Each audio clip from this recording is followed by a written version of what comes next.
Cody Rell here. Today we're going to talk about human evolution, anthropology of Homo sapiens, and how you can apply the skills the Homo sapiens used to cover the globe in order to make innovation in your own field.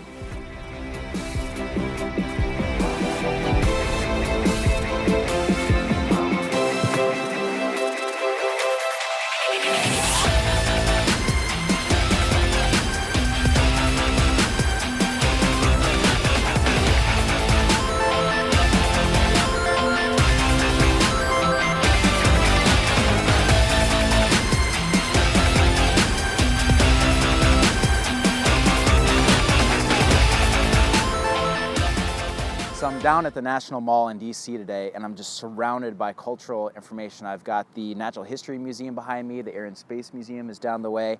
There's various art galleries around me, and it's really the culmination of the information that Homo sapiens have accumulated in our time here on planet Earth. And that's what we're going to talk about today. We're going to talk about the transmittive information between individuals of what made Homo sapiens so incredibly successful so that we could cover the entire globe. Now, I'm reading this book right now by Daniel Lieberman. It's called The Story of the Human Body, which is why I'm such on an evolutionary kick right now. And a lot of this is ongoing research that has certain sticking points for people that is very controversial. So I'm going to give you my best version of what I understand happened. So about 6 million years ago, we had a common ancestor with chimpanzees. The closest fossil that we have to that time is named Artie. Now, Artie evolved and was living about 4.4 million years ago.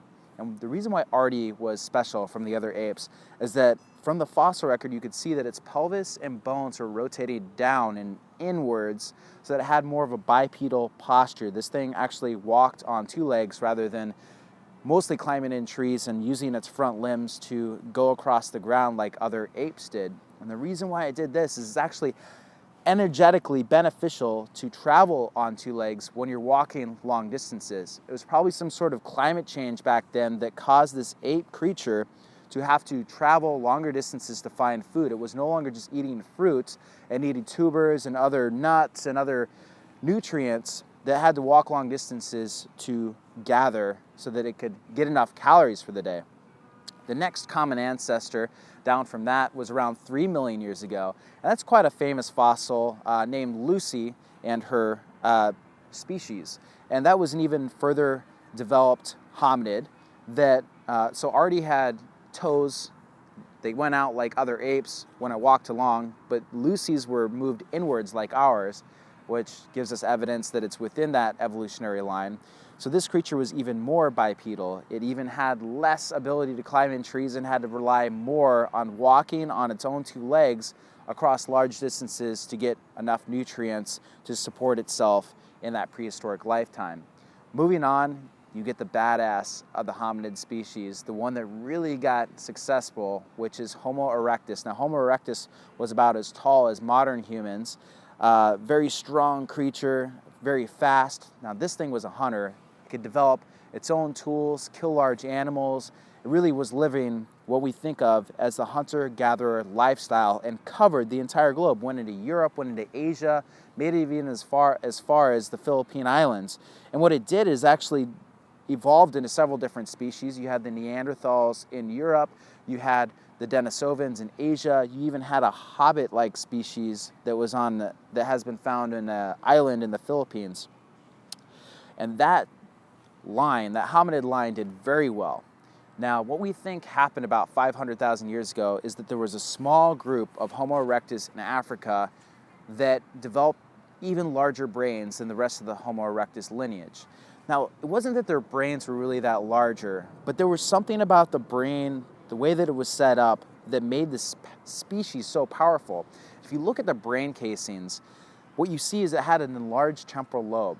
And the temporal lobe is the center, the hub of downloading, remembering information. It basically is what your memory is all about. It's where your memory centers are, and it allows you to understand spoken language and written language. And what it did was allow different individuals to communicate with each other, to share perspectives, to give information to each other, to innovate, and transmit that innovation down to their progeny. So throughout the generations, the information was accumulated and passed on, and that's what made the Homo sapiens so incredibly powerful, and then they spread out throughout that region. Now, the other hominid species eventually went extinct. There probably was some interbreeding, but most people think that the Homo sapiens basically outcompeted the other hominid species. If you look at Neanderthal paintings and artifacts, they weren't advanced culturally as much as the Homo sapiens. The Homo sapiens made jewelry and transmitted stories and had these vivid cave paintings, and they really were all about culture. And it gives substance to the idea that culture is so important, that is really what made the Homo sapiens so successful in their ability to cover the entire globe. If you look at it, even the areas within written history that had cultural hubs, places like Europe that were within the intersection of Asia, Africa, and later in the New World, were hubs of information. There was trading pathways. Corn was going from North America to Europe. Rice was going from Asia to other places. Silk was going from one place to another. And these areas of trade, these hubs of transmitting information, trading perspectives, is what really fueled information in those areas. Eventually, Europe became this powerful, powerful area. Guns, Germs, and Steel by Jared Diamond. If you haven't read it, take a look at that book too. But as you see, the technological innovation just started speeding up, and now that we're in the information age, it's faster than ever before. So takeaways from this story: culture is so important. Number one, pay attention to what's going on. It's really the story of our species going forward and trading ideas. I know that a lot of people tune out because of stupid reality TV shows and news that just brings you horror all the time. But pay attention to what you're watching. Stay still plugged into what's going on in culture, what's new, what's trendy, because really that is what is bringing innovation to our world. Number two, trade ideas and help other people. When you help other people, when you invest in them, you get a different perspective of what they're going through. I had a recent colleague asked me to help with their online marketing and book publishing. I published a book 2 years ago, so I have a little bit of information there, and it was really educational to help her out because I could see what had changed online and get better perspective of what I thought is going on. So now that I go forward, I have that experience of teaching someone else how to do it and really getting a different perspective on what's going on. Now, the third thing is applying principles from other fields to your own field in order to innovate. Think of Henry Ford that took the meatpacking industry assembly line and applied it to automobile industry and completely revolutionized America and the rest of the world. Think of the Wright brothers who took their bicycle engineering and their knowledge of gliders, combined it, and created human flight, first self-powered flight. Think of guys like Elon Musk who have their hands in different industries so that they can trade information and innovate. A guy like Elon Musk, one of the first starters of Solar City, so he's got a knowledge of solar panels. Also started Tesla, probably the first successful electric car company that there's ever been.